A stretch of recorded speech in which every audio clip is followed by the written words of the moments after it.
নমস্কার বন্ধুরা, আজ আমি বানাবো ধুন্দুলের রেসিপি। আগে ধুন্দুলটাকে কেটে নিয়ে চলে আসছি, তারপর রেসিপি কিভাবে বানাবো দেখাবো। আমি এখানে ধুন্দুলটাকে ঠিক এইভাবে কেটে নিয়েছি, একটু একটু খোসা রেখে দিয়েছি আর পরিষ্কার করে ধুয়ে রেখে দিয়েছি। পেঁয়াজ কুচোনো নিয়েছি, হলুদ গুঁড়ো, কাঁচা লঙ্কা কুচোনো, লবণ, তারপর এখানে নিয়েছি হিং, লঙ্কা গুঁড়ো, কালো জিরে, বেসনের বড়া করবো। আপনারা ইচ্ছা করলে ডালের বড়াও তৈরি করে দিতে পারেন, আরও ভালো টেস্ট হবে। এখানে নিয়েছি ধনে জিরে গুঁড়ো। প্রথমে আমি এর সঙ্গে কাঁচা লঙ্কা কুচোনো মেশাবো, তারপর এতে মেশাবো কালো জিরে আর একটু লবণ দেবো।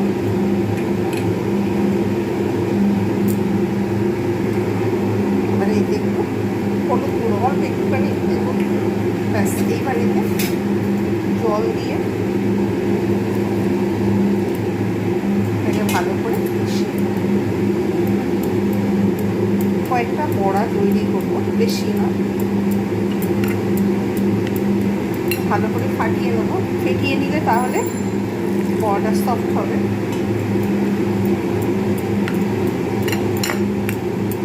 ভালো করে অফলাইনে ফেটিয়ে নিয়ে তবে চলে আসছি। এরকম করে ভালো করে কিন্তু ফেটাতে হবে, তবে ভালো, তাহলে বড়াটা টেস্ট হয়, ওর মধ্যে ঝোলটাও ঢোকে আর টেস্টও ভালো হয়, ফ্লাফি হয় বড়া, কিন্তু খুব ভালো লাগে। বেসনের বড়া অনেক। এতে একটু হিং দিতে হবে। এইবার আমি এতে একটু হিং দেবো, জাস্ট অল্প একটু পরিমাণে, বেশি না। হিং দেবো, হিং দিয়ে এবার এটাকে কিন্তু ভালো করে ফেটাতে থাকবো। বেশ কিছুক্ষণ ফেটিয়ে নিয়ে অফলাইনে তারপর চলে আসছি। এর সঙ্গে আমি অ্যাড করবো এবার একটু খাবার সোডা বা বেকিং সোডা, জাস্ট অল্প একটুখানি অ্যাড করলাম। কড়াতে আমি তেল দিয়ে দিয়েছি, এদিকে এটা ভালো করে ফাটিয়ে নেবো। এটা ভালো করে ফেটিয়ে নেবো।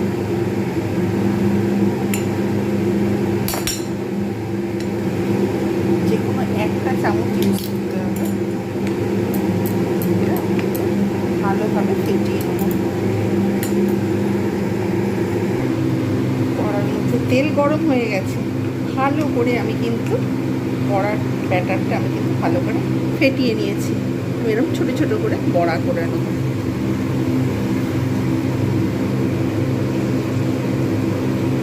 আপনারা যেমন ইচ্ছা করলে বড় করেও করতে পারেন, ছোটো করেও করতে পারেন, যেমন ইচ্ছে।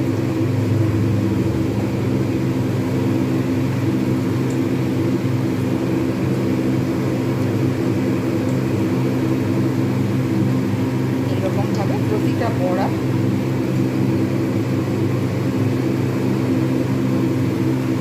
বানিয়ে নেব।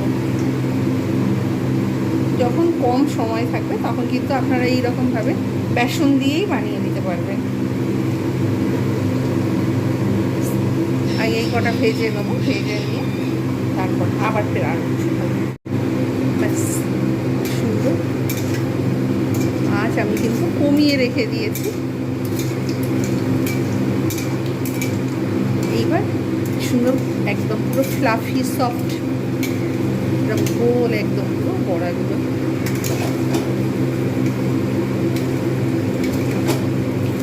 এক পিঠ হয়ে গেছে, আর এক পিঠ এরকমভাবে তৈরি করে নিই। অন্য পাত্রে আমি এটা রেখে দেবো।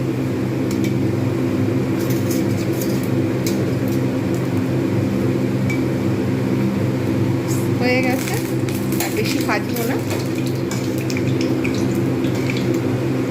অতিরিক্ত ভাজার একদম পুরো গোল হয়েছে বড়, খুব সুন্দরভাবে এগুলো কিন্তু হয়ে গেছে।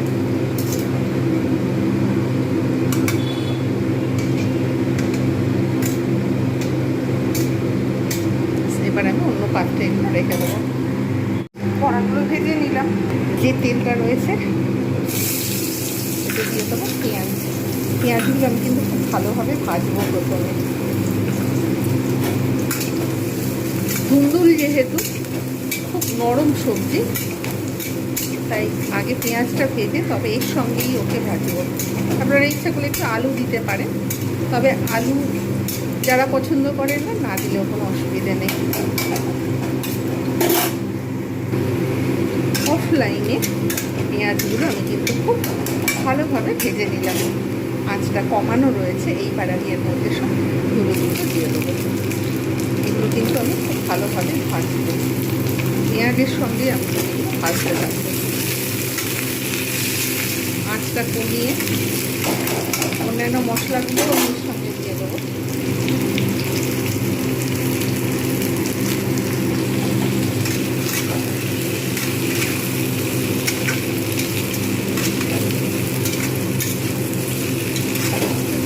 ভালোভাবে আমি ভাজবো। এতে পরিমাণ মতো দেবো লবণ, হলুদ গুঁড়ো এবং ঢাকনা দিয়ে আমি কিন্তু এটাকে ভাজতে থাকবো।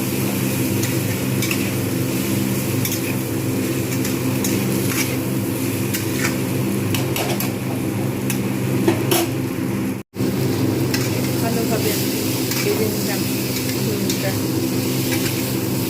আর ভাজার দরকার নেই। এবার এতে আমি দেব অল্প পরিমাণে আদা বাটা, লঙ্কা গুঁড়ো আর হোমমেড ধনে জিরে গুঁড়ো। এর মধ্যে হোমমেড যেহেতু ভেজে নিয়ে আমি জল দিয়ে দেবো। এবার আমি এতে দেবো রুম টেম্পারেচারের জল। যেহেতু গরমকাল আমি তাই অল্প মশলা দিয়ে রান্না করছি। অতিরিক্ত মশলা কিন্তু আমি এতে ব্যবহার করবো না। দরকার লাগলে প্রয়োজনে পরে একটু জল দেওয়া যেতে পারে। ধুন্দুল কিন্তু তাড়াতাড়ি হয়ে যায়। আমি কিন্তু একটু সিদ্ধ হয়ে যায়, তারপর আমি এর মধ্যে বড়াগুলো দেবো।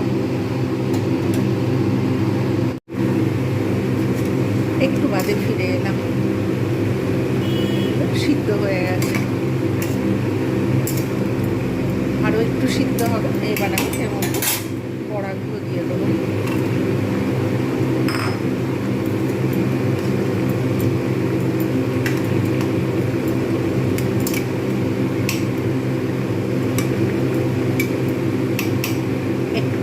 শুকনো হয়ে যাবে, তারপর আমি এটাকে সার্ভ করে দেখাবো কীরকম হয়েছে আজকে ধুন্দুল দিয়ে বেসনের বড়ার তরকারি। তৈরি হয়ে গেল ধুন্দুল দিয়ে বেসনের বড়ার তরকারি। আপনারা গরমকালে অবশ্যই এইরকম রেসিপি বানান আর স্টিম রাইসের সঙ্গে এনজয় করুন। ভিডিওটা ভালো লাগলে অবশ্যই লাইক, কমেন্ট, শেয়ার এবং সাবস্ক্রাইব করতে ভুলবেন না। যারা যারা দেখছেন, কমেন্ট করছেন, তাদের অসংখ্য ধন্যবাদ। এইরকম নিত্য নতুন ভিডিও পেতে আমার চ্যানেলটাকে সাবস্ক্রাইব করুন। ওয়ান্স এগেন আপনাদের কাছে এটা একটা আর্নেস্ট রিকোয়েস্ট রইল। আজকের মতো এতটুকু। Bye bye and take care.